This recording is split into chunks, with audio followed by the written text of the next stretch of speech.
back with comedian Boyle, and I'm quitting alcohol.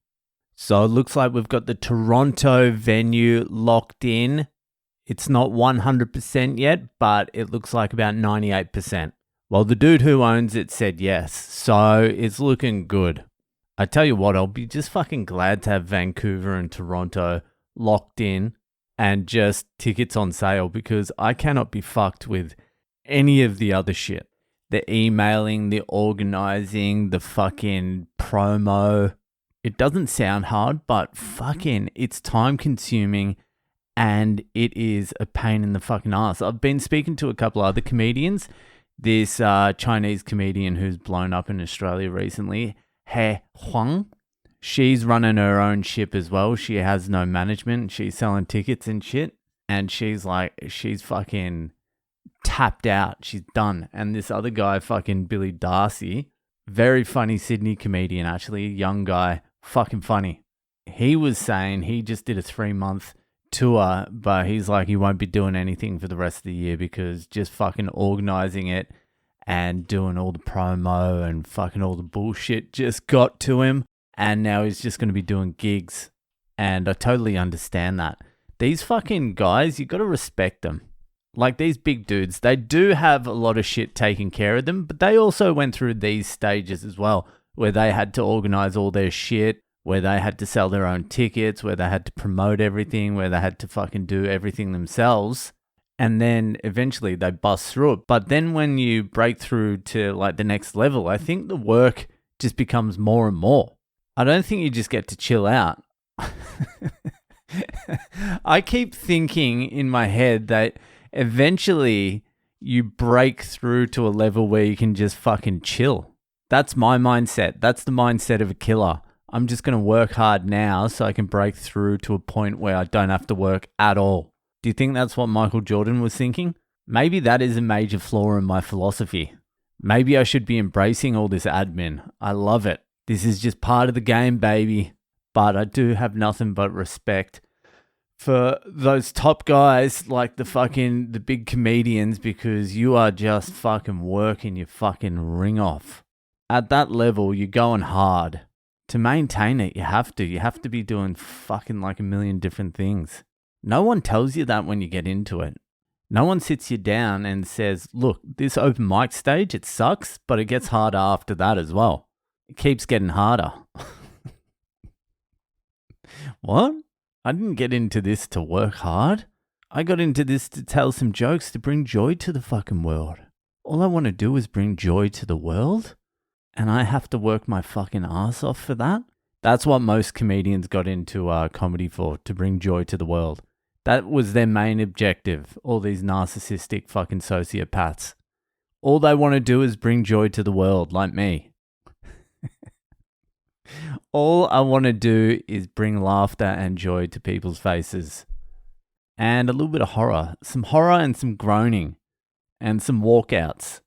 Sometimes when I'm doing gigs, before the gig I'm like, this isn't for everyone. Some of the shit I say just isn't for your fucking average Joe. It's just not for them.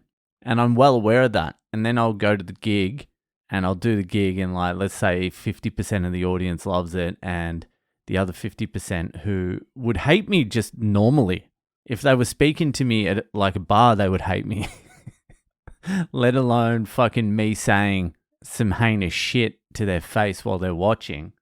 They'll hate me, and then I'll walk out and I'll go, I can't believe 100% of those people did not love me. And then you start beating yourself up about that. Why didn't 100% of every single person in there love that? So you end up punishing yourself as a comedian for something that's unrealistic. That's the great part about comedy.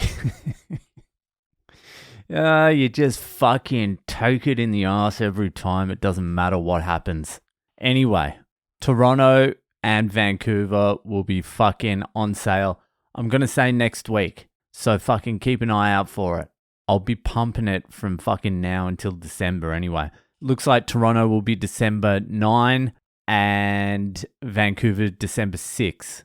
So fucking giddy up. Anyway, it's time for this week's Boyle Breaks history. Actually, it's more a conspiracy cop this week. Yesterday I was talking about the psyops and all that sort of shit, and I mentioned a government conspiracy that didn't end up being a conspiracy, where the government sprayed the people of San Francisco with some shit. Anyway, that's what we're going to do today. Conspiracy cop on Operation Sea Spray. That's what it was called, Operation Sea Spray. So this was after World War II, and there was a lot of panic about fucking bioweapons and all that sort of shit. So in 1950, the US government wanted to know how vulnerable they would be to like a biological attack. So they fucking went to some cunts named Merck. You know those cunts? The fucking big pharmaceutical company. And Merck was like, yeah, we need to do something about it. We're vulnerable. Use our shit. We'll help design it. Anyway, it was decided they would test the vulnerability of a biological attack on the United States by doing a biological attack on the United States.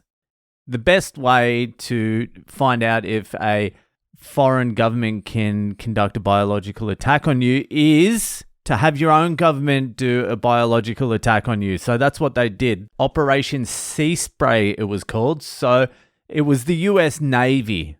And what they did was they designed this operation. They were going to do a biological attack on San Francisco using two bacterias. They were called Bacillus globigii and Serratia marcescens. Apparently harmless to humans. So their plan was they were going to spray San Francisco covertly as well. No one was meant to know about this besides the Navy. And they were going to see how far it spread. And I think it was the Serratia marcescens. It turns food red, like vegetables and shit. So they'll know how far it spread. Anyway, one morning, the US Navy, with like millions of gallons of water mixed with these two bacterias, go to the fucking coastline of San Francisco and just steam that water up and let it float over San Francisco. Like thousands of fucking liters of this shit spreading the bacteria. And they chose San Francisco because they had good wind or some shit. So after a few hours, they took some readings, and it turns out they would have infected everyone who was breathing in San Francisco at the time. 800,000 people. There was some reading, it was like 5,000 milli-somethings per 800. I don't know, whatever. Everyone breathed it in. So Operation Sea Spray was a success. Then not long after that, there were a few hospitalizations. One guy in particular who had a prostate fucking infection cut out the week before or some shit like that.